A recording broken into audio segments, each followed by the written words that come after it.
सत्यनाम बोलो गुरु महाराज की जय। आज हम आपको बताने वाले हैं मन का परिवर्तन, जीवन में मन का परिवर्तन कैसे होता है। तो आइए मैं कहानी के माध्यम से आपको बताता हूँ कि मनुष्य अकेले ही जन्म लेता है, जीवन में उपलब्धि प्राप्त करता है और मृत्यु को प्राप्त होता है। जीवन को जन्म और मृत्यु के बीच का हिस्सा जीवन है। मनुष्य अकेले जन्म लिया है और हमेशा अकेला ही रहता है। जैसा कर्म करता है वैसा ही फल जीवन में मिलता है। अब मैं एक कहानी आपको आज बता रहा हूँ जो जीवन में परिवर्तन से संबंधित है। आपने भी सुना होगा, लेकिन मैं फिर से बता रहा हूँ। एक कहानी है, वाल्मीकि की कथा है कि वाल्मीकि एक डाकू था, लुटेरा था। जंगल में रहकर राहगीरों से धन लूट लेता था और परिवार का पालन पोषण करता था। एक बार उसने जाते हुए ऋषियों को भी रोक लिया रास्ते में लूटने के लिए। उस ऋषियों ने क्या कहा? उन ऋषियों ने कहा कि तू हमें लूटता है, वो तो ठीक है, लूट ले, लेकिन किसके लिए लूटता है ये समझना तुम्हें ज़रूरी है कि किसके लिए लूट रहा है। उस बाल्याभिल ने कहा कि अपनी पत्नी के लिए, अपने बच्चों के लिए, अपने बूढ़े माँ बाप के लिए लूटता हूँ। ऋषियों ने कहा तो फिर एक काम करो, हमें वृक्ष से बांध दो और घर जाकर के अपनी पत्नी से, बच्चों से, बूढ़े माँ बाप से पूछाओ कि लूटने से जो पाप लगेगा, पाप का फल मिलेगा, वो उसमें भी भागीदार होंगे कि तुम्हारे धन में ही होंगे। नरक जाएंगे तो नरक जाएगा तुम, नरक जाओगे तुम। इतनी लूट हत्या करने से तेरी पत्नी, तेरे बच्चे, तेरे माँ बाप नरक जाने के लिए तेरे साथ होंगे कि नहीं होंगे, ये पूछ कर आ जाओ, फिर लूट लेना। वाल्मीकि का बचपन का नाम बाल्याभिल था। बाल्या ने उनको बांध दिया और अपनी माँ से पूछा। माँ ने कहा कि बेटे, हम क्या मतलब है, हमारे तुम बेटे हो इसलिए बुढ़ापे में खाना देते हो। नरक से हमें मतलब नहीं है, हमारे तुम्हारे पाप कर्मों से मतलब नहीं है, हमें तो इससे की कोई प्रयोजन नहीं है कि तुम कहाँ से जाओगे, कहाँ से लाओगे, वो तुम समझो, तुम्हारा कर्तव्य है, तुम्हारा काम है। हम अपने अपने कर्मों का फल हर आदमी को स्वयं भोगना पड़ता है। बाल्या परेशान हो गया। उसने सोचा पत्नी से जाकर पूछ लूँ।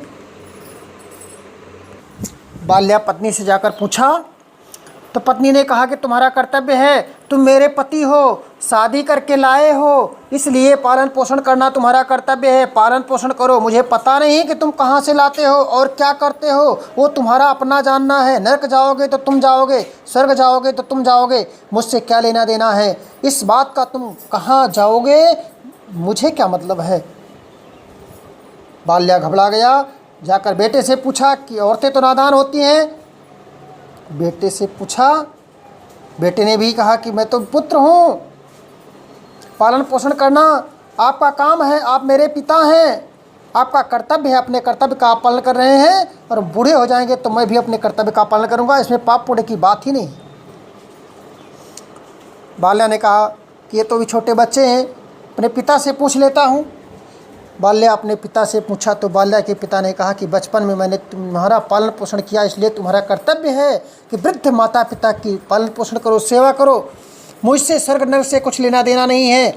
बाल्या को पहली बार पता चला कि कर्म मेरे हैं और फल पूरा का पूरा मेरा है और परिवार से मेरा कोई अंतर संबंध नहीं है, बाहरी संबंध है कि मेरी पत्नी है, बच्चे हैं, माँ बाप हैं। अंतर संबंध अगर होता तो मेरे पाप और पुण्य में भागीदार भी होते। बाल्या वहाँ से लौटकर वापस ऋषियों के पास आ गया और ऋषियों से बोला कि मेरा परिवार वालों से कोई अंतर संबंध नहीं है, परिवार वालों ने मुझसे कोई संबंध नहीं रखा है, सिर्फ बाहरी संबंध है। ऋषियों के चरणों में गिर कर रोने लगा, गिर पड़ा, रोने लगा।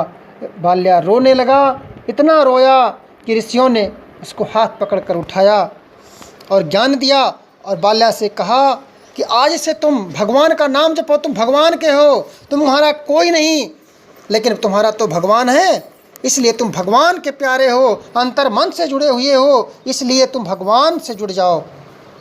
बाल्या ने कहा मैंने पूरा जीवन तो मारा है, इसलिए मैं राम तो कह नहीं पाऊँगा, मैं मरा मरा ही कहता हूँ। मरा मरा उल्टा ही नाम जपत सिय रामू।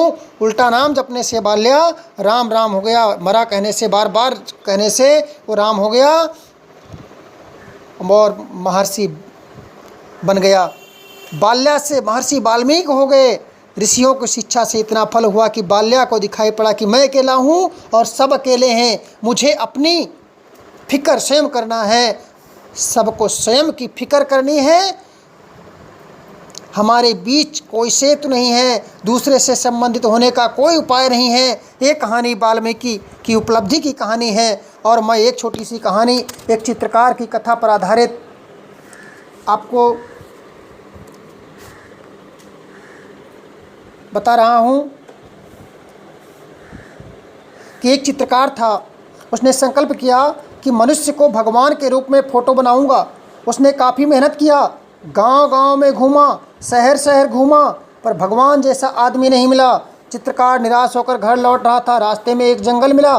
जंगल में एक लड़का बांसुरी बजा रहा था। बड़े आनंद से एकांत में सुरीली आवाज़ में बांसुरी बजा रहा था। चित्रकार ने उस व्यक्ति का फ़ोटो लिया। फ़ोटो खूब बिका। चित्रकार जब थोड़ा वृद्ध हुआ तो उसने विचार किया कि अब वृद्ध हो गया हूँ, अब एक शैतान का फ़ोटो ले लूँ। पूरे जीवन में मैंने भगवान के फ़ोटो बनाए, लेकिन अब एक शैतान का फ़ोटो बना लूँ। तब उसने शैतान को ढूंढना शुरू किया। शराब घर, जुआ घर, वेश्यालय, कसाई बाड़ा, सभी जगहों पर गया, लेकिन शैतान नहीं मिल पाया। अंत में जेल में गया। उसने एक आदमी का फ़ोटो बनाया। उसने 27 हत्याएँ की थी, जिसे फांसी की सज़ा सुनाई गई थी। चित्रकार का फ़ोटो जिस दिन बनकर तैयार हुआ, उस दिन शैतान को दिखाने ले गया और भगवान के रूप में जो चित्र 20 साल पहले बनाए थे वो भी ले गया। शैतान चित्र देखकर रोने लगा। चित्रकार ने शैतान से पूछा, क्यों रोते हो? तो शैतान बोला कि 20 साल पहले का जो चित्र है वो भी मैं हूँ और अब जो चित्र बनाए हो वो भी मैं ही हूँ। मेरा ही दोनों चित्र है। इस दुनिया में दो तरह के लोग होते हैं। जन्म को जीवन मानना गलत है। जन्म के साथ मृत्यु का जन्म होता है और मृत्यु के जाने से पहले का हिस्सा जीवन है। जीवन को मनुष्य स्वयं निर्मित करता है। जन्म के साथ ही मरण का दिन चालू हो जाता है। मनुष्य सोचता है कि मौत आकस्मिक आती है। मौत आकस्मिक कभी नहीं आती, जन्म के साथ ही आती है। और मौत आकस्मिक नहीं आती, जन्म के साथ ही आती है, अपना समय पूरा करके चली जाती है। मृत्यु किसी के अधिकार में नहीं है। जन्म के लिए जिनके बच्चे पैदा नहीं होते वो अनेक उपाय करता है, लेकिन बच्चा पैदा हो जाने के बाद उसका पालन पोषण करता है। लेकिन मृत्यु से बचने का कोई उपाय नहीं है। जिसने जन्म लिया है उसको मरना ही होगा। मृत्यु की प्रतीक्षा वो नहीं करेगा कि जो जानता है कि मृत्यु निश्चित होती है। मृत्यु की प्रतीक्षा वो करता है जो अंधकार में भटक रहे हैं, वो भाग रहे हैं। जाओगे कहाँ जब तुम्हारे साथ ही है? जीवन मनुष्य का ही जीवन का हिस्सा है, उसे अपना लो। जो तुम्हारे जीवन का ही हिस्सा है उससे भागने का प्रयास व्यर्थ है। सुख दुख हानि लाभ जीवन में तो लगा ही रहता है। ये सब होना ही चाहिए। अच्छे बुरे कर्मों का ये फल है, इसे मिलना ही चाहिए। बिना विचारे जो करे सो पाछे पछताए, काम बिगाड़े आपनो जग में हो थसाए। आत्मज्ञान ही धर्म ज्ञान युक्त है। मनुष्य के हृदय में आत्मज्ञान होना चाहिए। साधन सुगम होना चाहिए। अपने हृदय को आजमाओ, कसौटी पर कसो। तत्वज्ञानी महापुरुष हमें यही समझाते हैं कि आत्मदर्शियों ने संबोधित किया है कि तुम उस ज्ञान को प्राप्त करो जो जिह्वा से परे है। मनुष्य को एक बार विचार करना चाहिए कि भगवान ने मनुष्य को जन्म क्यों दिया। छल कपट, धोखा देना, गरीबों को सताना, जीवों को मारना पाप करने के लिए दिया क्या? परमात्मा हमारे शरीर के अंदर है, वो सब देख रहा है, सुन रहा है। ऐसा मनुष्य जिस दिन समझ लेगा भगवान उसके शरीर के भीतर खोजोगे तो मनुष्य के भीतर का उद्धार हो जाएगा, उसके जीवन का उद्धार हो जाएगा। आत्मज्ञान के बिना मनुष्य के जीवन में आनंद नहीं मिल सकता, शांति नहीं मिल सकती। शरीर परमात्मा का दिया हुआ है, परमात्मा को खोज करो, शरीर आत्मा को पहचानो, तभी जीवन मरण से छुटकारा मिल सकता है। सत्य नाम बोलो गुरु महाराज की जय। आज का विषय हमारा